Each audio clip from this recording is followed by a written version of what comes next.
Anthony, the 18-year-old accused of fatally stabbing 17-year-old Austin Metcalf in April during a track meet in Frisco, was formally indicted by a grand jury today for murder. Fox 4's Amelia Jones live with details and response from the victim's father and attorney. Amelia. Steve, the indictment is the natural next step in any criminal case, and it paves the way for the case to move closer to a potential trial. A Collin County grand jury indicted 18-year-old Karmelo Anthony with first-degree murder. He's accused of stabbing 17-year-old Austin Metcalf at a Frisco track meet earlier this year. Anthony was 17 at the time of the stabbing, and he's being tried as an adult. The Collin County District Attorney's Office released a rare video statement about the indictment. Anthony's defense attorney also put out a video statement reiterating Anthony's claims that he acted in self-defense. The case has gained national attention and set off a social media firestorm. Much of what's swirling around online is misinformation. This could be one reason why both sides chose to record statements on such a procedural matter. I spoke with Russell Wilson, a former Dallas County prosecutor not involved in this case. As media scrutiny increases, I think it increases the pressure, if you will, on the case. The core facts don't really change, but there's a greater magnifying glass. And so missteps are amplified, and that applies for both sides. I reached out to Austin Metcalf's father, Jeff Metcalf, about the news of the indictment. He sent me back the following statement: I am pleased that we are moving forward with the first-degree murder indictment. It now goes into the court system. I fully believe that justice will be served for Austin Metcalf. I look forward to the forthcoming trial, but it will never bring back my son. If convicted, Anthony faces life in prison. Coming up on Fox 4 News at 9, you'll hear directly from the Collin County DA's office and directly from Anthony's defense attorney. Plus, we'll share what comes next. Answer. Because you are that, you are capable. You are gifted, and you are soaring to be opinionated. It's okay to be different. And it's so okay to just be. The world awaits to receive you. Blessings. Welcome to Uncensored Enlightenment Talk, and you're here with Grace Levi, and we're doing another update on a pertinent case that's taking place right now. If you don't know, we have been following the case of involving Anthony, as well as the Casey Allison case. Okay, if you don't know, we're going to give you an update on this and just a little flashback. In both cases, you're going to find that both of the young gentlemen that were minors at the time, or one just turned adult, was involved in the school altercation that led to the unaliving of another student. Now, what we talked about prior when it came to the Casey Allison case that took place in the same state that the Karmelo Anthony case took place is, what would this case set as a precedent for the Karmelo Anthony case? Why do I say that? Because it's pretty much almost the same circumstances where young kids are involved in a school brawl that leads to the unaliving of another student. Now, what we're going to update you on is that Casey Allison, he was not only found guilty, but his charges was actually downgraded, and now he's being sentenced. So let's get to it.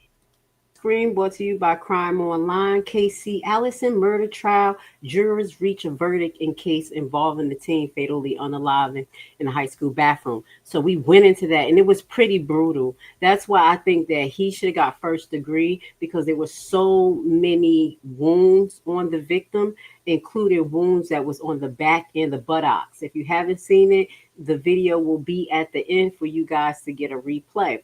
So now let's just get into it, because they had the trial. We heard a lot of disparaging things from both sides, and they end up downgrading the charge. So it said the Bell County jury in Texas found Casey Allison not guilty of murder, but convicted him of criminal negligent homicide.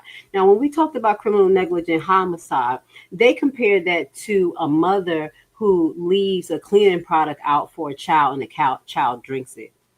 That is the equivalent when we read the case equivalent related to criminal negligence. So you let me know, based on some of the things that we know about the Casey Allison case, was it criminal negligence? And I don't agree. But what that goes to say, it's a lesser sentence. So that's what we want to highlight now. What was his sentence? Because I was thinking between 6 months and 2 years, but it looks like he's been sentenced to a little bit more. So after hearing closing arguments from both the prosecutor and defense, jurors received their instruction Monday and began deliberating. They reached the verdict on Tuesday afternoon. Allison faced charges ranging from murder to manslaughter to criminal negligent homicide, in the descending order of severity, according to the Daily Journal. The judge instructed jurors that if they do not convict him on the highest charge, they must consider the lesser charges in order until reaching the verdict of they're guilty or not guilty. So that's why they added different charges, okay, kind of amended it to, because they knew capital murder wasn't going to actually stick. And that's the same thing that I think is going to happen in the Rodney Hinton case, but we'll talk about that on a later date. So it says, as Criminal Online previously reported, prosecutor says Allison, 18 at the time, he just turned 18, he unalived Mr. Juan Ramirez, that was 18, multiple times during a fight involving several students on May 18, 2022 in Belton High School bathroom. Police arrested Allison shortly after the incident and found a folded knife near his home, covered in what appeared to be blood.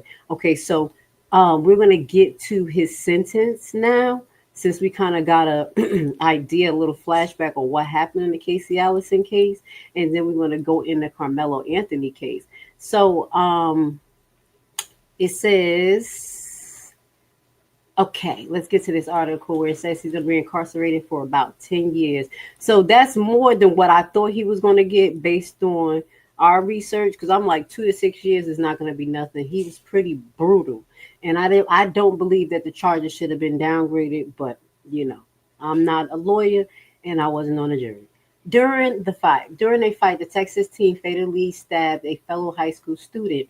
He will be incarcerated for the next 10 years. Okay. So on June 23rd, a couple of days ago, a Texas teenager who fatally stabbed another student received the maximum sentence of his crime. Casey Allison, 21 now, will spend 10 years in prison after being convicted of criminal negligent homicide in the death of Jose Juan Ramirez Jr.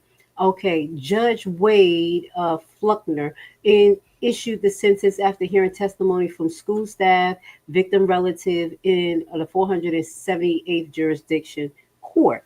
According to an arrest affidavit obtained by People, Ramirez was only 18 years old when Allison stabbed him on May 3rd during a bathroom brawl. Allison attorney Mr. Bloyd stated that his client's action that day were entirely in self-defense after being forced to fight Ramirez and a group of his friends. And that was not the truth. They both was the aggressor at some point, and they that fight was orchestrated, I do believe.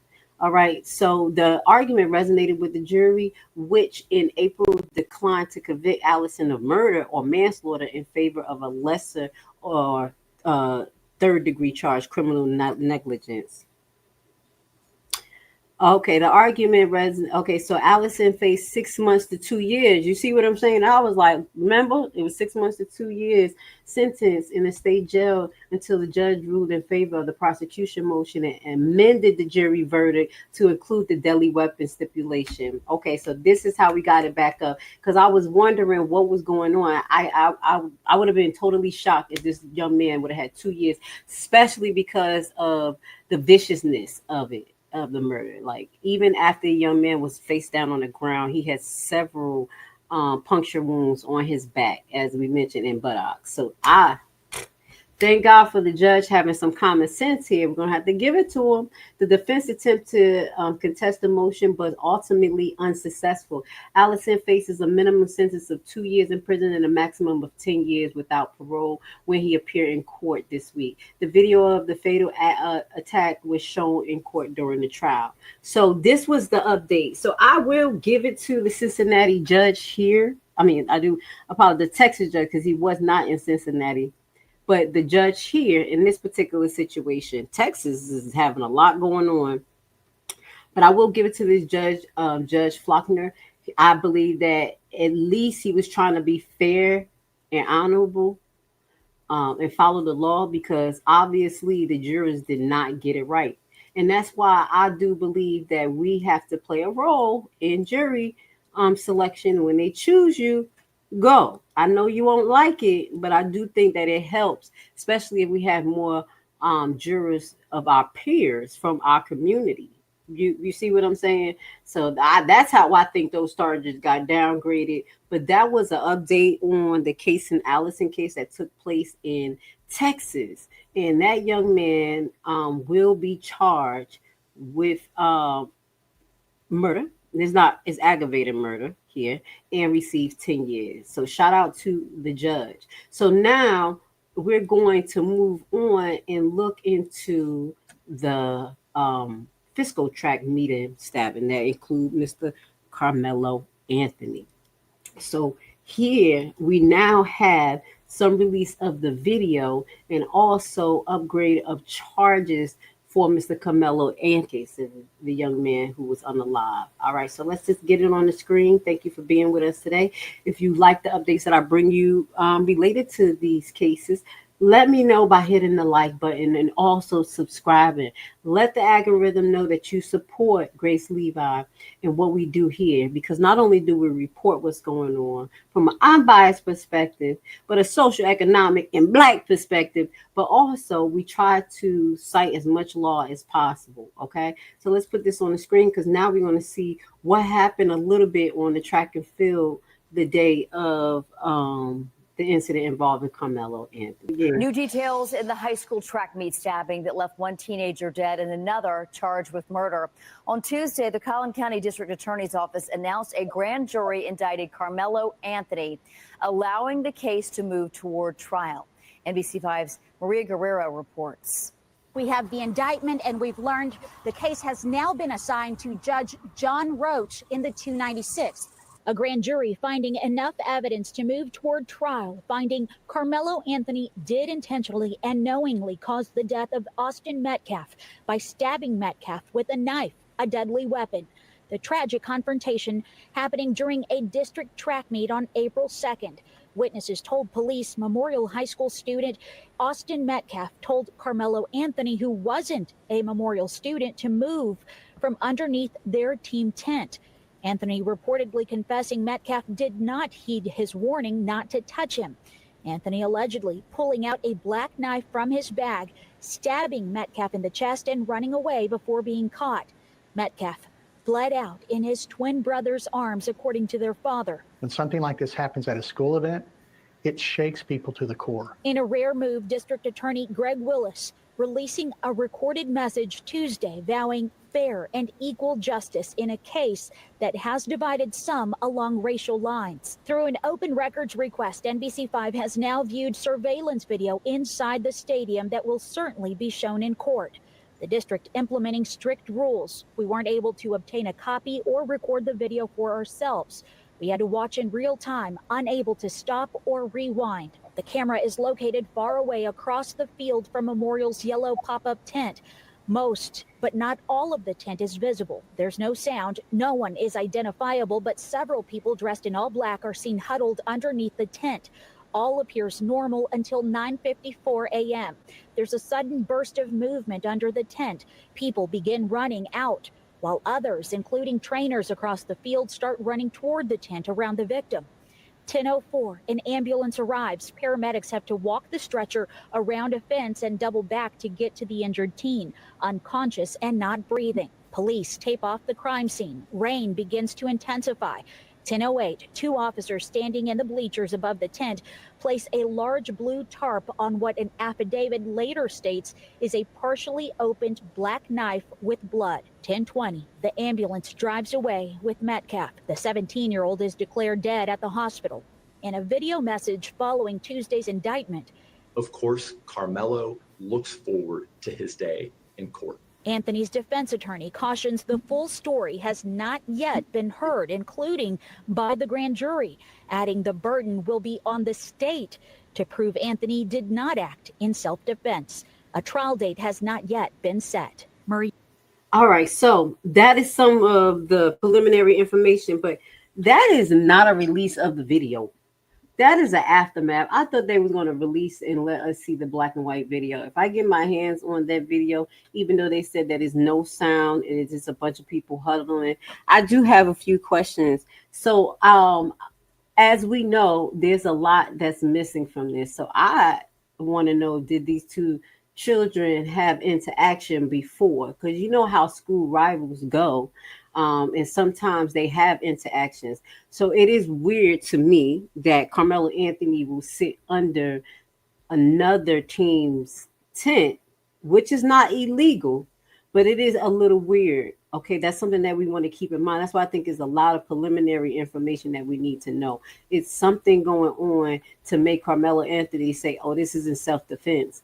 Now, was his tent full? What was the issue? I don't know why he would, but that would probably stand to give some significance of his state of mind, of why he did he do it intentionally? Did he go under there with the intention to know, like, yeah, he gonna say something to me, he say something this time, I'm gonna get him. So that's what some of the things that I have, like questions I have. Under the comments, you let me know what questions you have based on the scenario. The video is allegedly released, but we don't see the video of the situation. So when we do see it, I will try to play it for you guys and put it in, our video queue. So my main thing is, did they have any interaction prior to this? Because if they did, it's going to set a foundation on intent, the severity. And again, I don't like this right here. I'm just going to be honest. This is another video. It just get on my nerves because they're saying that they released the video, but this is like basically you're setting up a scenario to tell us what happened. This is not the video. This is not the video. Let's just play this real quick. I don't like this.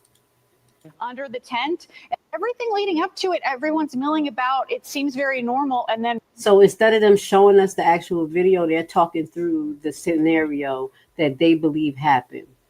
This is what I don't like. That's why we need to have different broadcasts, unbiased news, things that's not going to really shape it before they show us exactly what's going on. But shout out to CBS News. Shout out to you guys. Right at 9:55, that's when there's this explosive movement or action between two people under the tent. And that's when the employees in the room told me that's when the stabbing happened at 9:55. Right. And you were talking about people kind of start to scatter at that moment. Obviously, something went wrong. And so what happens next? Because now, a little bit later on, that's when the ambulance shows up. Right. So when the ambulance arrives, it actually comes through near the end zone at the gate, and then it comes up to the 50-yard line directly in front of the tent. You can see Austin Metcalf is right here. But then when they pull up close to the tent, they realize that they can't get the stretcher to him because of the barrier of the bleachers. So at that point, then the paramedics have to get out, and then they have to walk all the way back to the end zone. This is actually, in the next slide. They have to go all the way back to the end zone and then come all the way back. That takes another couple of minutes. So at this point, they've arrived and they are actively working on Metcalf at that point. And we want to reiterate, we're using some imagery here to sort of denote exactly what was happening here. These little. All right, we're going to stop right there because obviously you see they're denoting what's happening and we're not seeing the actual video. So when we do find the actual video, we're going to put it on the screen for you guys. We're going to share with you guys. But this is what I want to close off with talking about. Now they're charging Mr. Karmelo Anthony with first-degree murder, and his defense is self-defense. So we kind of know what that entails. But I just want to talk about the charges in itself.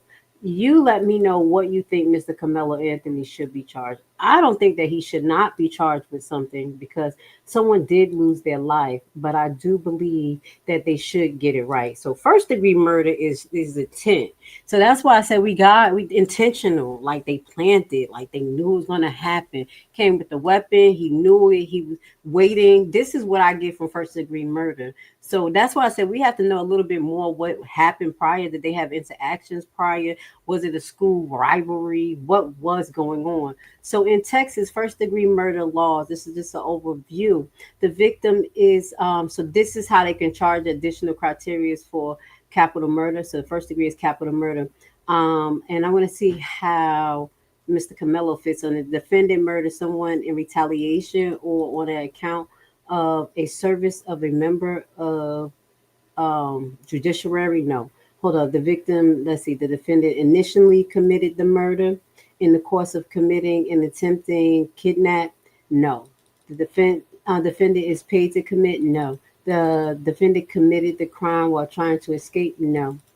The defendant murdered another person while in jail. No. The defendant murdered more than one. No. The defendant murdered a child under the age of 6. So let me see. What is the initial criteria? Below your file. I'm just trying to let me read the penal code because something missing. All right, let's get to this. Y'all see it? I'm like, where's the first? Because that's the additional. So for Carmelo Anthony to be charged first degree murder, he has to fit one of these. Sudden passion, a quaint cause. Let's start with a quaint cause. The quaint cause means that the main cause that would commonly produce a degree of anger, rage, resentment, or terror in a person of ordinary temper, sufficient to render the mind incapable of a cool reflection. So this is, do you think that he falls under murder based on that? Because he was in rage, resentment, or terror in a person, or to cause terror in a person of ordinary temper, okay? Or sudden passion. It can be, you can be charged based on sudden passion, meaning passion directly caused by or arise out of provocation by an individual killed or another action with the person killed, which possess arise at the time of the offense and is not solely the result of a form of provocation. So he may fall under this criteria according to fine law, because the sudden passion sounds like something that I can see Mr. Carmelo going through. Okay, that makes more sense to me. The person commits an offense if a person, one, initially or knowingly caused the death of the individual. Now, the prosecutors could say he knowingly knew that he was going to cause the death by saying, hey, you mess with me, you come over, touch me, you're going to get it, knowing what he had. I have to talk from both perspectives because we still need to know what happened. And I'm still going to blame both of these incidents, the Karmelo Anthony, even though we don't know the beginning, and the Allison case, based on lack of communication between the parent and the child, or the school and the child. Somebody knows something was going on. I'm just going to say that in my opinion. But see two criteria where Carmelo Anthony will fall under the murder charge. Commits or attempt to commit a felony other than manslaughter in the course of or in furtherance of a commission of attempt or immediate flight from the commission or attempt, person committing or attempt to commit an act clearly dangerous to human life. So I don't know if in that capacity could they bring up the fact that I don't know if he ran away or he moved away from the scene, or they separated him. I'm not too sure, but I do think that the Southern passion definitely will be a grounds possibly for them to charge him with murder. Now, would he be found guilty of murder based on his defense is what we need to pay attention to. And the only way we're going to know if Carmelo Anthony actually was acting in self-defense if we figure out what was the predominant factors. Did they know each other? Was it a school beef? Why was Karmelo Anthony under the other tent? Was it against the rules? Did he know? There's going to be so much more that needs to come out about this. But I did want to make the audience aware of the update on both cases, because we will be following this case as well. And we just pray for both family, because as a mother of teenagers and just finishing the high school thing, it is a little scary, because they go through a lot of stuff in high school that we just don't know. They get into fights, they get into quarrels over minor things, and it turns into something like this.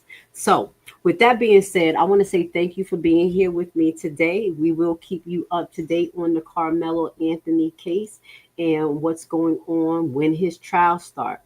If you like what we gives you here in my commentary, please hit the like button. Until then, we will see you next time.